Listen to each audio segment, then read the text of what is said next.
Something some of us have no idea what that's like. Anyway, let's get into mortgages. Let's go. Let's get into it. Well, welcome everybody. And this is The Big Picture. I'm Rich Swerbinsky with Onward and Upward Consulting, joined by my esteemed colleague and co-host, getting the band back together, Rob Chrisman, who is evidently in the back of a cop car. Is Rob? This is my '88 Toyota Corolla, Rich. Okay. Don't make fun of it. I got two more payments and it's paid off. I know, you being assaulted by drug dogs was a big part of our first iteration of the show. So I thought maybe they tracked you down and you're being detained right now. So, No. It's my Corolla. all right, let's go ahead and get into it. And we are pleased. Our first guest back, Steve. We tried to get Stormy Daniels, but she's evidently busy today. So we have Steve Richman. So She's everybody got knows. better hair than I do. Let's just leave it at that and we'll move on. Steve, really fascinating background, former attorney, and has worked as a sales coach many years at Genworth, where I got to know you, Steve, where when I was running lending for a bank here in Ohio, did quarterly sales meetings. We're always looking for entertaining, enlightening speakers to bring in to entertain the masses. That's where we got to meet, shit, probably 15 years ago now. And now you're doing your own thing. You're love following your trials and tribulations on LinkedIn. And how's life for you? Well, we got introduced from the wonderful Pete Shimrack. Shimmy Bones is who put us together back in the day. And I'll say that my business right now is basically what's going on in the mortgage business. It's a little bit of this, it's a little bit of that. It depends on the season, but a lot of people, we're all moving forward. Love it. And I'll just start by saying this, and Steve is not paying us anything. It's just somebody's had him speak. If you're looking for a speaker for events, virtual, in person, oh my God, he is fantabulous. And Steve, how do people get a hold of you if they want to get you to bring you in for a meeting? My name is Steve Richman, not like Virginia, but Richman. So go to steverichman.com. Plain and simple. That's pretty easy. All right. Do you have a robchrisman.com, Rob? You do. All right. Should have figured as much. The Chrisman LLC empire. Nothing's going to slip by the cracks. I don't know if you've ever seen the Chrisman commentary, but that's pretty much where you can find it. I don't know if you've heard of it or not. A couple people have. Rich is oblivious. So don't worry about it. Let's go ahead and get into it. And we're fired up to have Steve here. There's so much going on right now in just the housing and housing finance space. And Rob, I'm going to start with the NAR settlement, just because we haven't talked about this in person yet. And obviously the settlement a few weeks ago, NAR agrees to settle to pay about $418 million to class action consortium. That's the proposal.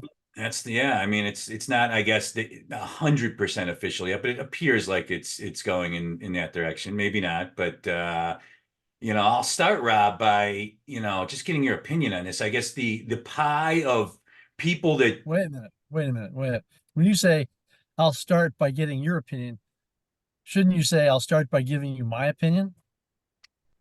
It's kind of tradition. I throw nebulous, hard to answer question at you that I hope you stumble over to get the show going. I'm stumbling right now. You're seeing me stumble. So Steve knows infinitely more about the proposed NAR settlement than I do, but I will say that, and this is what I've been telling groups. I was just in Alabama and that subject came up, and I said, look, the mortgage industry, if you look back over the last 15 or so years, 20 years, whatever, the mortgage industry has had to deal with, Dodd-Frank, and then the CFPB, and then QM versus non-QM, and LO comp, and the new 1003, and yada, yada, yada. The list goes on and on.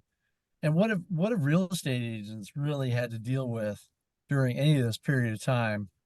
Not really too much. And just so NMLS listing, that's really the only thing, right? That the new NMLS when it rolled out, but other than that, nothing. Right. So I tell people, real estate has a lot of bright people. They'll figure it out. And the overarching thing that I hear, though, is that we don't want to harm first-time home buyers who've saved up for years and years, and now they have to come up with another 2 or 3% to pay somebody to be in their corner. And I get that, but it may come down to that. But I know that some real estate companies have already made moves to that effect. But I don't know, Steve, what are you hearing out there?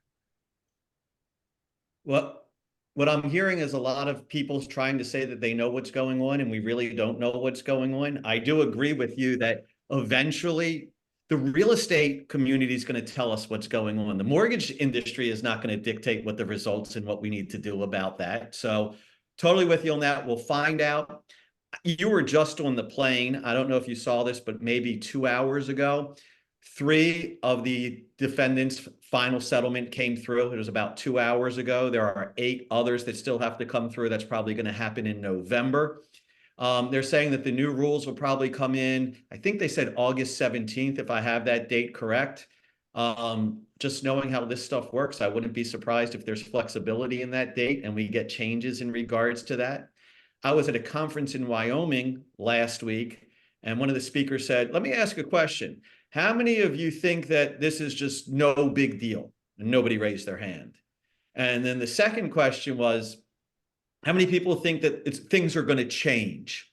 And everybody raised their hand. So me being me, I stood up. I said, I think you're missing the third question. Third question is, how many of you think that this is going to get rid of the buyer's agent? And only one person in the group raised their hand.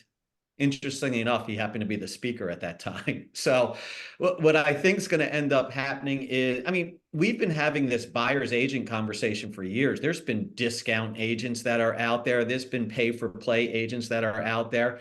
It's just getting rolled into that. That's what's going to become the norm.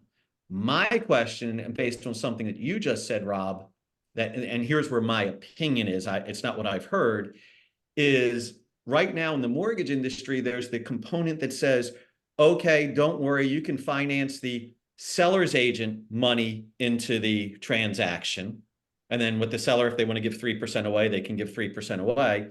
What's to prevent that from saying, okay, put the seller's and the buyer's compensation into the mortgage agreement? And I think that Right. instead of coming up at 2% upfront, I think it's going to get rolled into the transaction. Unless it can't. I do too, but I didn't want to go out on that limb. I know Fannie Mae and Freddie Mac weighed in 2 or 3 weeks ago, and everybody said they really didn't say much. But yeah, I think they'll. Yeah, I very much agree with you. And Rich, stop interrupting. I very much agree with you, Steve, that it's not necessarily our role as residential lenders to figure it out.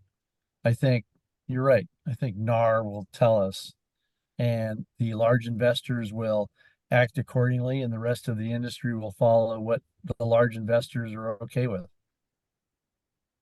I actually, sorry, Rich, and I heard it happen in Buffalo today. There was a conference at Buffalo Mortgage Bankers Association, and people are yelling and screaming about this. All like 15 of them, or well, is that wherever you want to go with that? I'm speaking there in November. I love them. They're great. So what I do, and I've heard this from several places, people are like yelling and screaming at meetings about this. That I disagree with, because you can yell and scream all you want, but you're just talking about your opinion. We don't know how it's all going to shake out yet. So I don't know what you're arguing over. Right. You guys don't think, Anyway. my opinion, I think, mortgage lenders are going to step into this space. Not all of them, but, I mean, I know a lot of the smarter mortgage lenders I know, they're hell-bent on getting to the customer first, getting to the customer before they're ready to be pre-approved.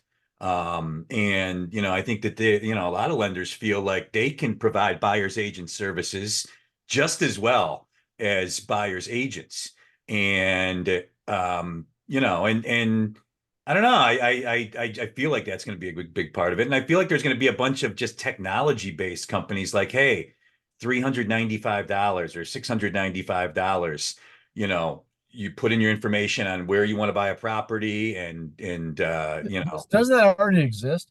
And Rich, to some degree, but like a lot of mortgage tech, not seamlessly enough where it's scaled. Well, I make the point, maybe I'm making the wrong point here, But if I'm a first-time home buyer, or if I'm moving from, the West Coast to the Southeast, I need somebody in my corner. And it's not the seller's agent.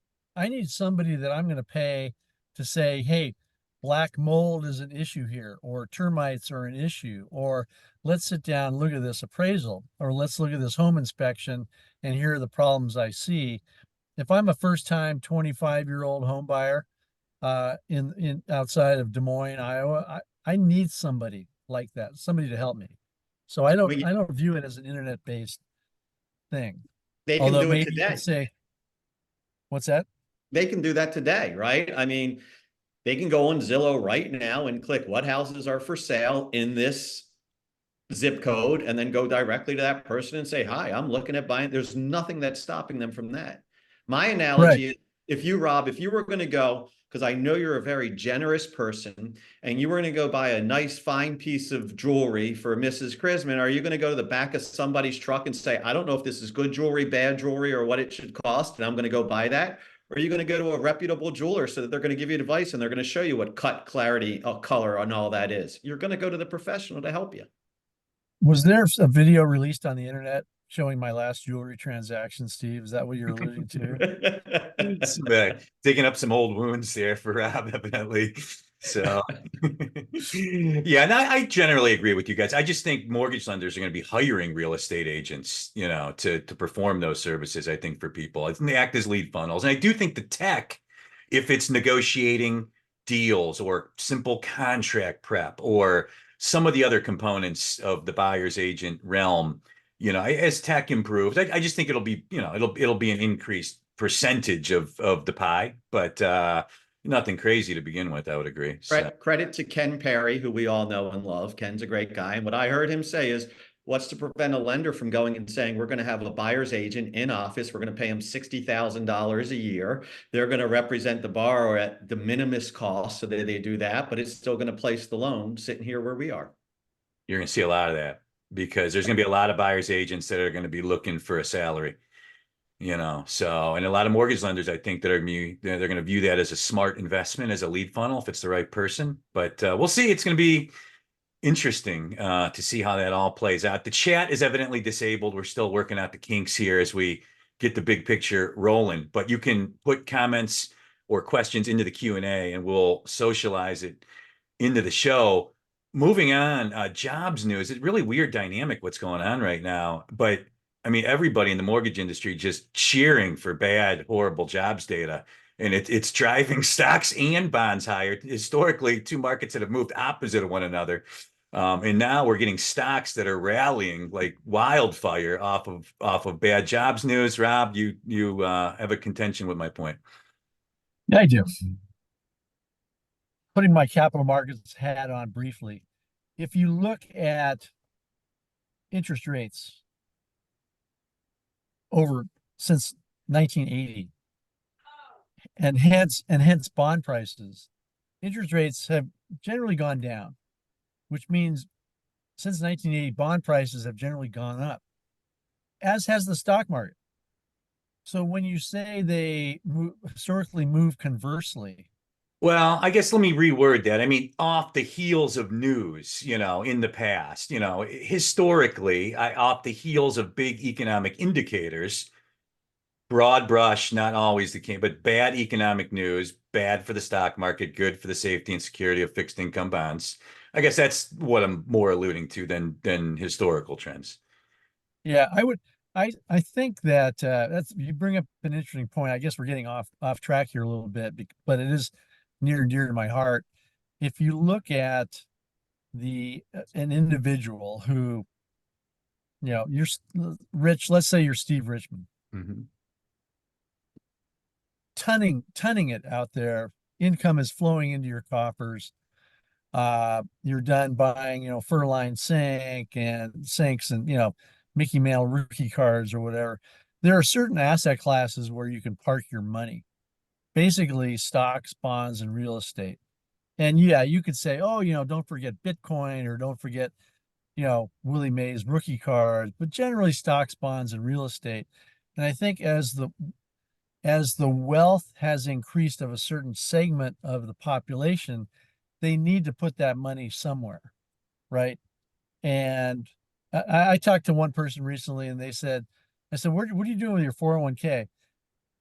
I said, are you putting it in stocks? Oh no, stocks are too risky. We're putting it in these things called ETFs that our money man, our man, 401k manager told us about. And I'm thinking, ETF, that's just going out and buying baskets of stocks, so people, and then last, I guess you put it in cash, and money market funds have exploded, but they're kind of boring. And so people are going to continue to buy stocks and bonds and real estate.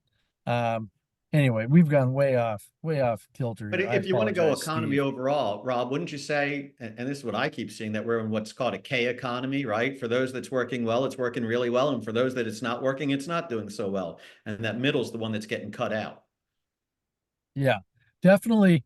If you think about the economy and how inflation has impacted people, the top third, I would say, of wealth, people top third in terms of wealth, I would say inflation has not impacted them as much as the bottom third, especially the bottom third who are having to, commute in, they're buying gasoline, they've got families, 2, 3, 4 kids, they're having to buy Captain Crunch or whatever. And I don't know the last time you bought cereal, but cereal price, I was in the store recently trying to buy something on sale because I'm all about 2 for 1. If there's Cocoa Krispies on sale and the shelf life is 6 months or 9 months, I'm going to buy like 10 bucks. Anyway, more information than you want. But yeah, inflation has certainly hurt different segments of the population, and different parts of the population are being aided by parts of the economy. Homeowners, look at how well homeowners have done in the last 5 years. It's hard to believe that 4 years ago we were all sitting around watching Tiger King, right? But the house price appreciation has really benefited that top third of the population. The bottom third, it's tough. It's tough. Well, So Rich, watch this for the segue. Okay. I'm commandeering. So then doesn't that bleed exactly into the conversation that Freddie's having in regards to taking on second mortgages now? Good that's a big topic. deal I mean, out there. it's a big deal. I mean, real quick on this. I mean, to me, it would be so inflationary. I mean, wouldn't that alone make this kind of crazy? I mean, just, forgetting the aspect that it would also disincent people to list their homes, which we kind of need to, keep inventory and that and affordable housing and affordability and all that flowing. But I mean, I just, to me, those two components alone, Rob, I'll start with your thoughts on it, but your general thoughts on the proposal by Freddie that FHFA is now formally reviewing. What was really weird, one last thing, was how quiet the open for comment position was on that. It was weird to me. I sit here and absorb this mortgage crap all day. I didn't even know about it until there was like 2 days left in the window. I mentioned it a few times, but that gets back to you looking at this commentary thing that I send out periodically. After I heard that AI wrote that thing, I skim it now.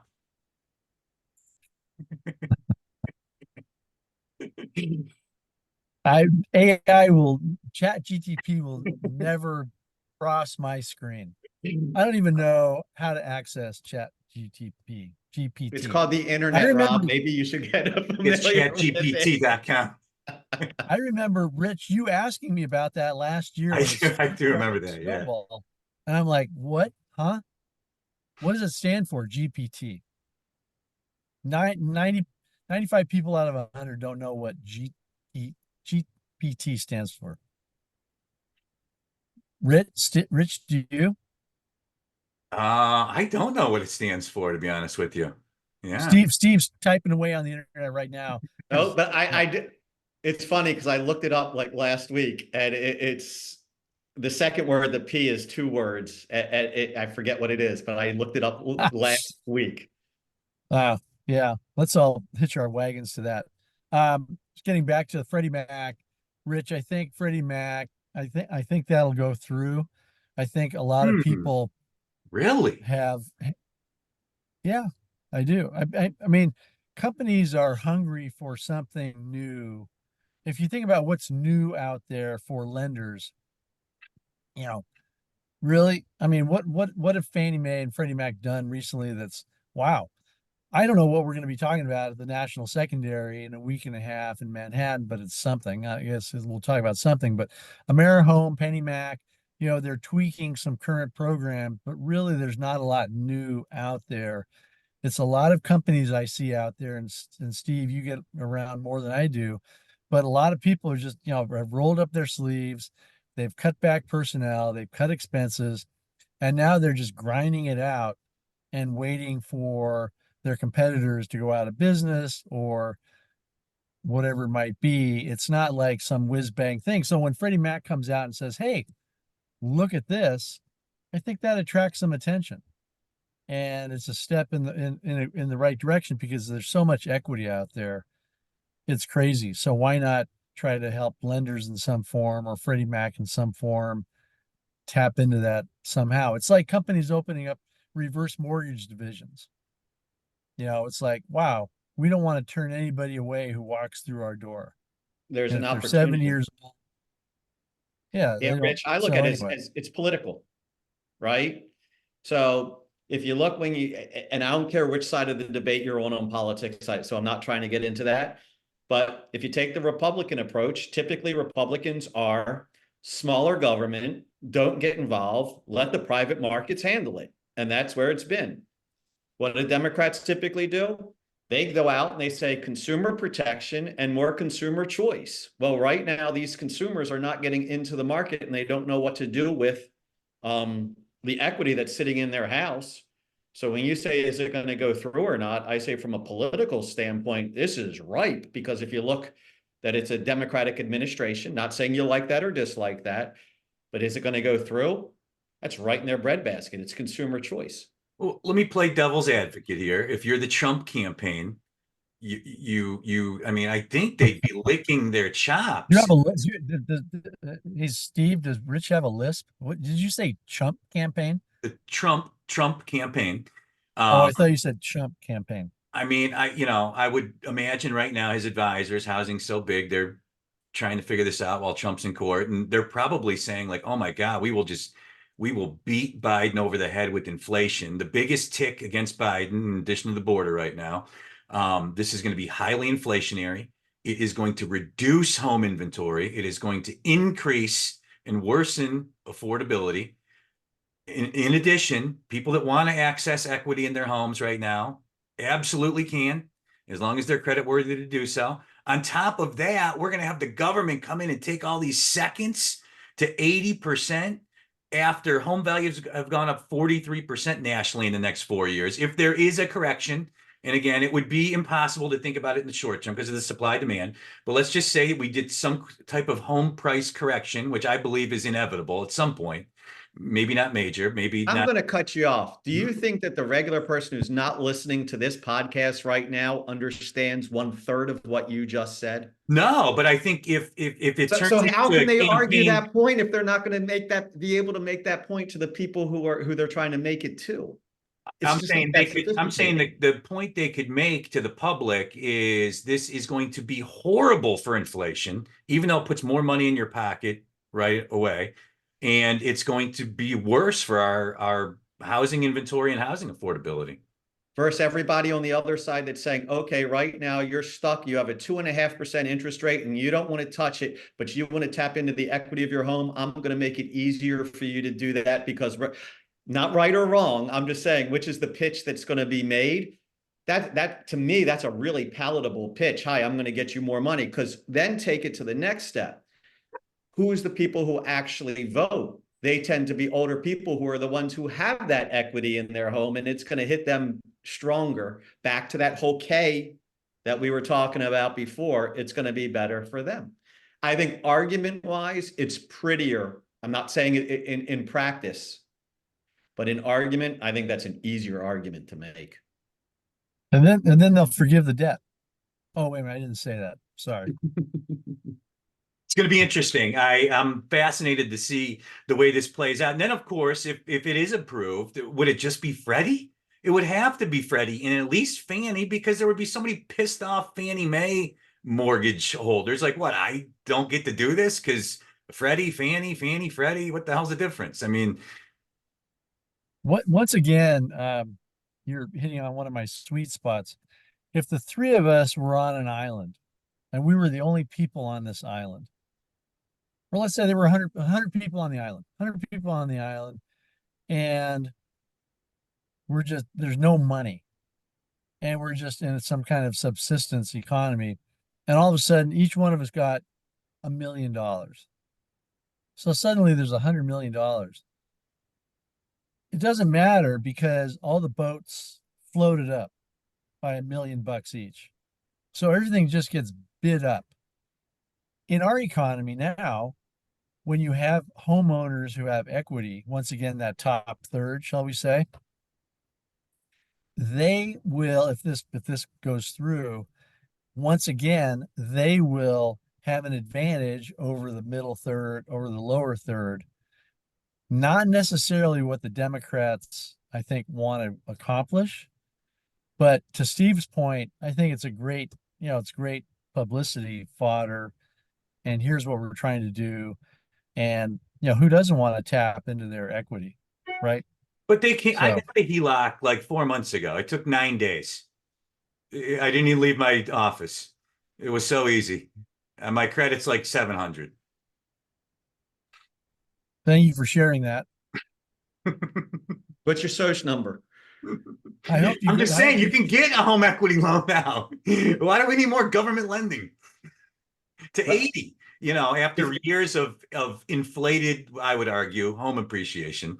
I'm playing devil's advocate here. Yeah. Historically, Republicans are much better at marketing than Democrats, and Democrats are always arguing policy. Mm-hmm. On this one issue, I think the Democrats have the marketing, and what Rich just put out is the whole policy that the Republicans would be trying to say, and I think the marketing wins. It's a good point. It's hard to argue that. Yeah, it's going to be fascinating to see how it plays. Push button, get mortgage. There's marketing for you. Misleading somewhat. Well, on to much brighter news. You know me, I got to touch on the broker world, the latest in the broker battle royals. Rob, I know, loves this topic. You see him just wincing in pain over there. No, I'm dying to ask you, Rich. Like, hopefully you used an established HELOC lender. You called up, Stephen Milner or something and said, "Hey, I need a HELOC." I mean, I won't put you on the spot and ask you who you actually used, but that's a very good business channel to be in these days, HELOCs. But can I just say one thing? It's Stephen A. Milner. Okay, we got to get my friend's name right. It's Stephen A. And Stephen A. did put in the Q&A, if you go to nar.realtor/the-facts.com, or just Google NAR FAQ, you're going to find some good resources there, just answering some of the after the fact questions about the settlement and some of the fallout from it. But also some other stuff in the Q&A. Our friend Mike Metz. So the rumor is true. Chrisman is cuckoo for Cocoa Puffs. All right. But then he says GPT, generative pre-trained transformer. And then he says, on topic, do you think that an increase in second homes would decrease resale listings? An increase in second? That's a tough question. I don't know if I don't even quite get the question. Yeah. Read it again. Do you think that an increase in second homes would decrease resale listings? I don't know if they're related. Mike, just so we're clear, his intelligence level is up here. Mm-hmm. Mine is like down there. Mike, I'm just thinking about your questions, Mike, please. From a practical perspective, if let's say you take the Tahoe Basin and there's 100 homes, and suddenly there's 1,000 homes, I guess that would increase the amount of real estate transaction just because now you have 1,000 homes in the Tahoe Basin. But I don't know if, anyway, I'm just blathering at this point. Well, Rob took my broker question. He took a right turn with it. But Steve, we got We're getting rid of that one, baby. Pass. AIM and the Broker Action Alliance, Broker Action Coalition. You got the Nexa guys suing each other and bombing each other on LinkedIn. You've got Rob's boy Ishbia is under fire, class action lawsuit, alleged, billions in excess fees. Any thoughts, Steve? Is that from the Phoenix Suns players?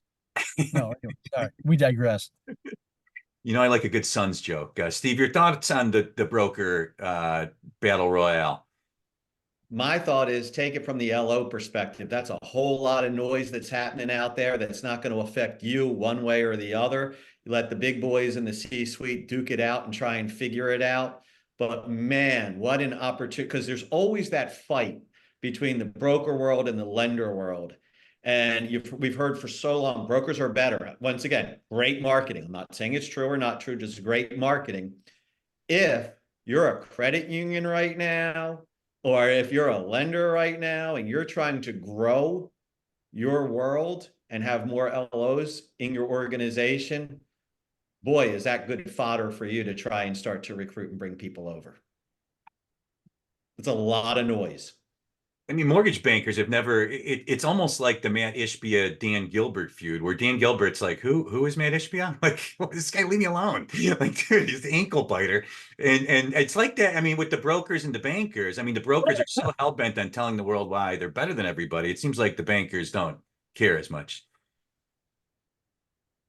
No, nobody's gonna Ankle take the bite. I bait. haven't heard ankle bite for a while. That's a good term. I don't know. I hear LOs saying they're getting beat up by brokers all the time on Yeah. cost, and they're getting on rate, and they're getting real tired of it. Okay. But Well, if it's a you're a good. credit union right now, you're walking out and you're saying, hey, you see all those big fines happening over there? You see all those lawsuits over there? Welcome to the world of the credit union. Well, it's a good segue, Steve. One thing I wanted to get your thoughts on. You are out and about, not maybe as much as Rob, but you're speaking to large groups of LOs. Rob, your hand is up. That's the second time Segway has come up in this session, and I'm thinking, I like mopeds, I like Vespas. I can't think of the last time I was on a Segway. But anyway, go ahead, Rich. I just want to get Steve's thoughts. Like LOs right now, obviously tough sledding right now, and some that are having a real hard time with just not a lot of inventory and action out there. You talk to any realtor, they're getting approached by every lender and their mother and brother. LOs really and lending companies really working hard to differentiate themselves in today's market. Steve, just would welcome your perspective on what you're seeing out there, talking to more LOs than me, certainly, in the field. Well, one, you should be using more Chat GPT so that Rob will never see what you're saying. So that's where we are on that one. If you look at, I think it's a matter of perspective, right? If you look at 2000, we're doing the same volume we did in 2017, 2018. We just got fat and happy in 2020 and 2021. So if you go back and think about where you were 2017, I know we always say, I need to get 10% more than I did last year. That's not going to happen compared to 2020. But if you were okay in 2017, you're okay today. And you're actually even better because loan amounts are higher. So doing the same amount of loans, you're going to make more because loan amounts are higher. I watch these younger people who did not go through 2020. They're going, this stuff is great. I'm hitting all my younger friends. Two of my nephews just bought homes within the last 4 months at rates at 7%. They're like, I want a home. One day I'll deal with that. And the LOs that are sitting there and holding their breath and saying, I'm waiting for that refi thing to come back. Oh, dear Lord, you're going to be holding your breath a long time because what's it like 90% of all mortgages are under 5% right now. So when you think we're going to get back to be able to have a refi boom like that, that's not coming right around the corner. So these younger folks who are saying, I want to just purchase and I have other younger folks that I can go after to get, and I'm happy to get it. They're the ones who aren't feeling the pain. The ones who got happy in 2020, they're the ones who are struggling. That's what I'm seeing. Rob, LO of the future, keys to success. Any thoughts there? I agree 100% with what Steve said. Some stuff in the Q&A. My guy, Tony Butler, saying, Rich, we need your plan to waive cap gains on investment properties being sold to owner occupants. I still don't know why this has not been talked about. Rob, your hand is up. You know, I want to know why somebody like Tony Butler falls under the my guy column for you, and I get Matt Ishbia. You went to McDonald's with Matt Ishbia. You know, it's you guys got cheeseburgers together. You have a good memory. Yeah. Yeah. So I clearly latched onto that. Yeah. I twisted his arm and he got the large fries instead of he was gonna go with the small fries. So why don't we get the large splurge here, Matt? You didn't have to like help him up to the counter, did you? No. Well, you guys do that. I'm just putting Stephen A. Milner in my camp. You guys take who you want. I'm taking Milner. All right. We got our drafts going. Here we go. I get Mike Metz. Go on. Go on. And Larry Bashara from John Adams out of Michigan notes in the Q&A that the NAR Q&A is on its second or third draft. So if you look now, he says they're quickly changing their answers and revising that Q&A frequently. Steve? But let me say something. You gotta, and Rob, this is the internet. You gotta refresh your browser, because if you just look up NAR settlement, it will take you back to the March 22nd answer that you're gonna get, unless you've cleared out your cookies and everything. So to get the latest and greatest, please look at the date that you're reviewing. I can get there through Ask Jeeves. Yeah, it'll work for you. Okay. Just to go to AOL.com and it'll take you right there, my friend. Non-competes, FTC trying to outlaw them. It doesn't look like it's going to happen. Lawsuits, and just you read through the tea leaves on it. Looks like it's probably unlikely. Rob, any thoughts on that issue? None. Steve, non-competes? I think the way that it could go through is because they distinguish between non-compete and intellectual property and non-solicitation. So if you look at those three things separately, I see where the non-compete could be outside of the scope, but they're still going to allow non-solicitation and non-transfer of intellectual property if you separate those three. But a lot of times they're lumping them all together. Lump it all together, tricky. Keep them as three separate entities. Non-compete has a greater chance. No. When the term intellectual property comes up, leave me out. No one's ever accused me of having any intellectual property. Oh, going back to the Q&A, Doug Matthews, who I worked with for years, great LO, says the old tree line, the best time to buy a house was 5 years ago. The second best time is now. It's like the best time to plant a tree was 20 years ago. The second best time is now. So I like that. It's better than date the rate. I saw somebody put it was like the whole date the rate. It feels like a common law marriage now. I don't. If you go back historically, blah blah blah, historically, blah blah blah. A good loan officer will do their utmost to figure out what kind of payment that potential borrower is going to have to be able to afford their home. And whether rates are 17% or 7% or 3%, good LOs and brokers are good at doing that. And people they want to own a home. I mean, that's a whole different breakout session at some point, because there are people out there who say, well, home ownership is overrated. And I will ask them, do you own a home? You know, kind of thing. So people will figure out how to own a home because they want to own a home. The rate question is almost secondary. LOs will focus on payment, using down payment assistance programs, using bond programs, intermediate arm programs, whatever it might take.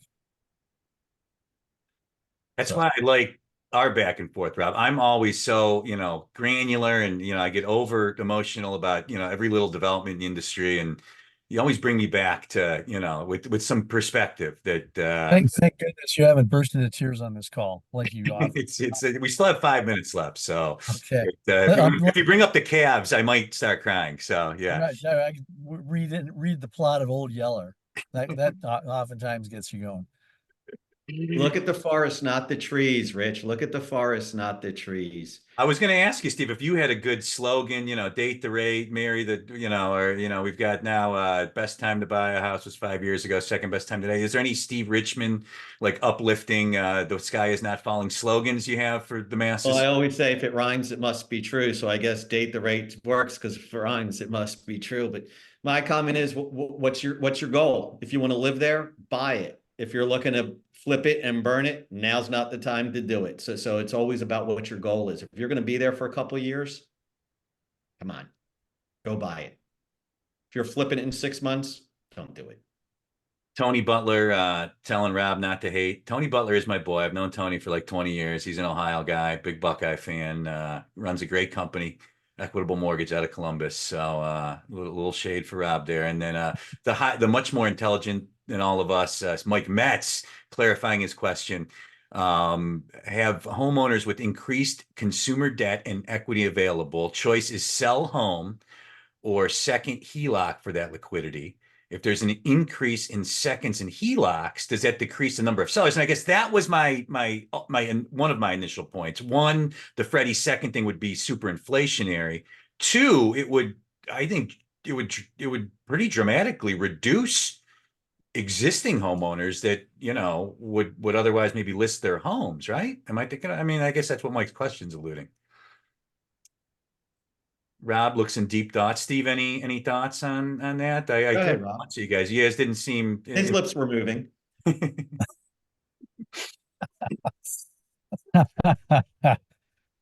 Oh boy.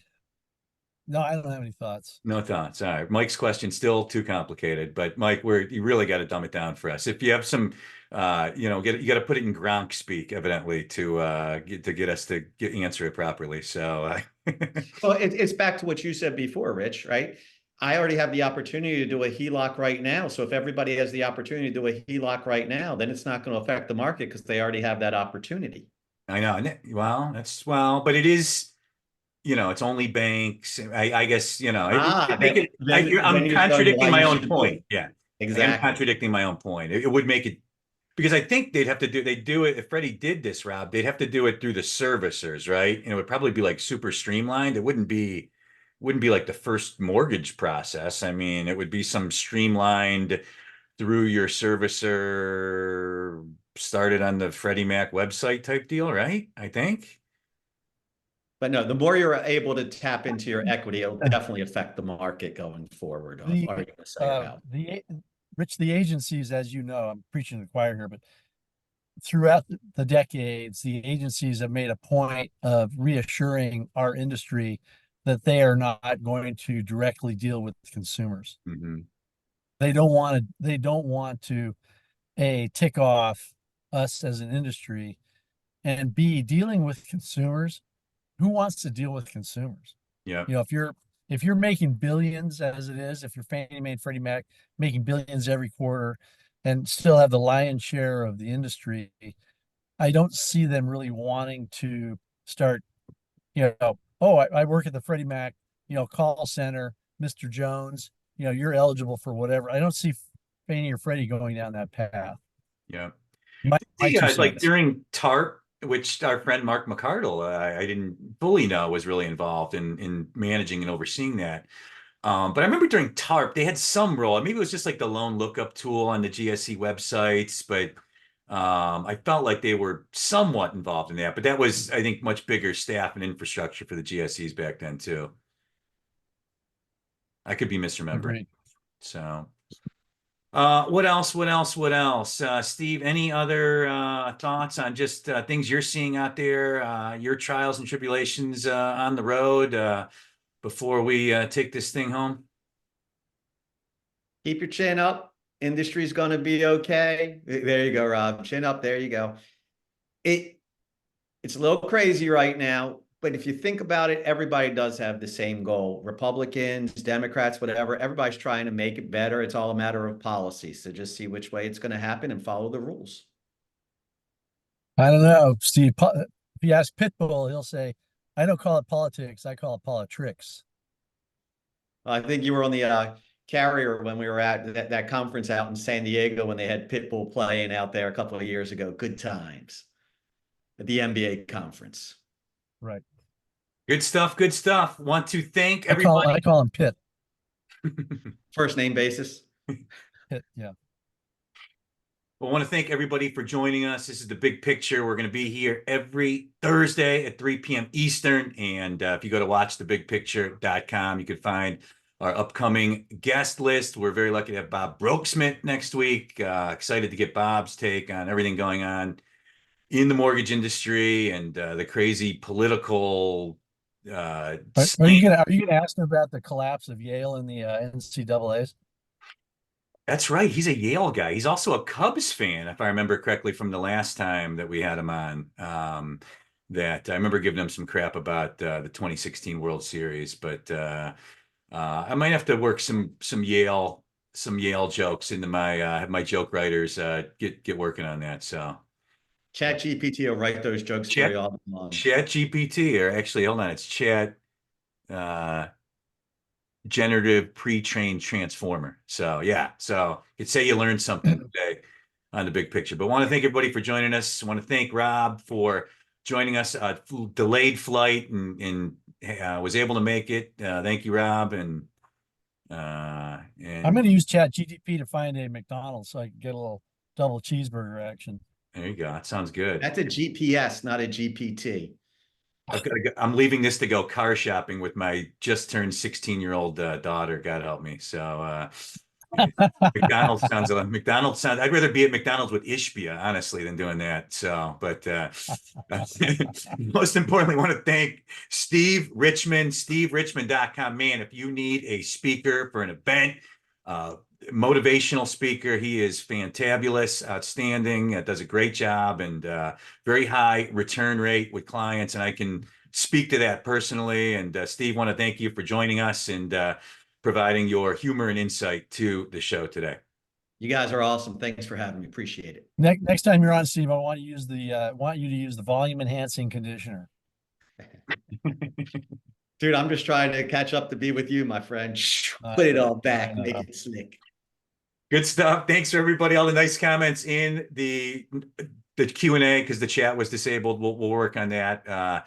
And we'll see you next Thursday at 3 p.m. Eastern. Have a great rest of your Thursday, everyone. Take care, guys. Sounds good. Bye-bye.